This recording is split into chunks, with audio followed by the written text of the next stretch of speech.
આ એક flow through ઓરિફિસનો experiment છે જેમાં supply pipe, operated valve, collecting ટેન્કના બોટમમાં ઓરિફિસ, પોઇન્ટર ગેજ અને મેઝરિંગ ટેન્ક.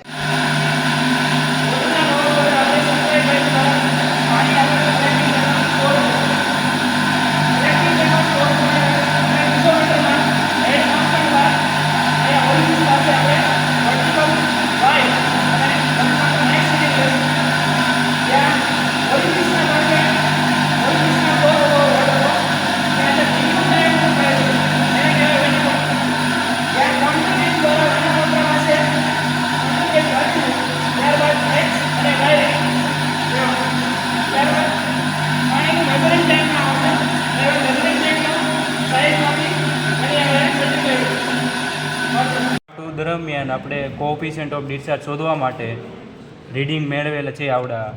તેમાં સૌપ્રથમ pressure head difference centimetre of H G 2.6 છે.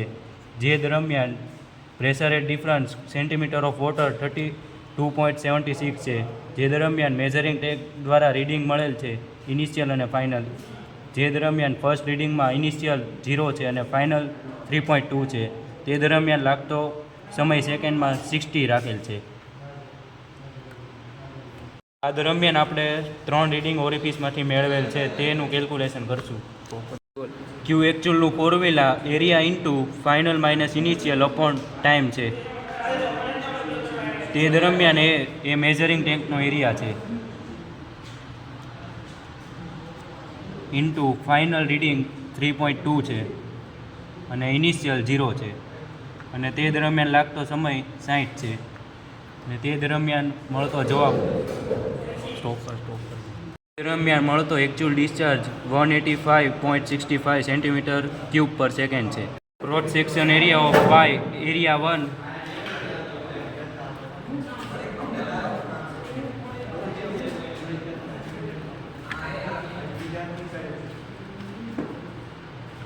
એરિયા 1નું સૂત્ર π/4 ઇન્ટુ d1નો square is equal to π/4 into 2.54 square છે.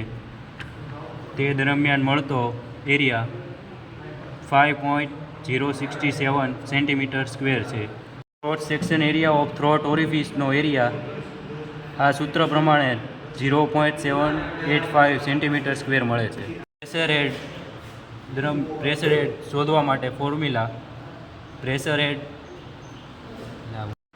હેડ માટે ફોર્મ્યુલા રીડિંગ દરમિયાન મળતો હેડ ઇન્ટુ મર્ક્યુરીની ડેન્સિટી અને વોટરની ડેન્સિટીનો રેશિયો -1 કરતાં આપણને પ્રેશર હેડ મળશે.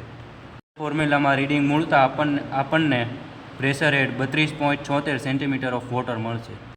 આ થિયોરેટિકલ ડિસ્ચાર્જ શોધવા માટેનું ફોર્મ્યુલા છે. તે દરમિયાન રીડિંગ મૂકતા આપણને થિયોરેટિકલ ડિસ્ચાર્જ 201.44 સેન્ટીમીટર ક્યુબ પર સેકન્ડ મળેલ છે.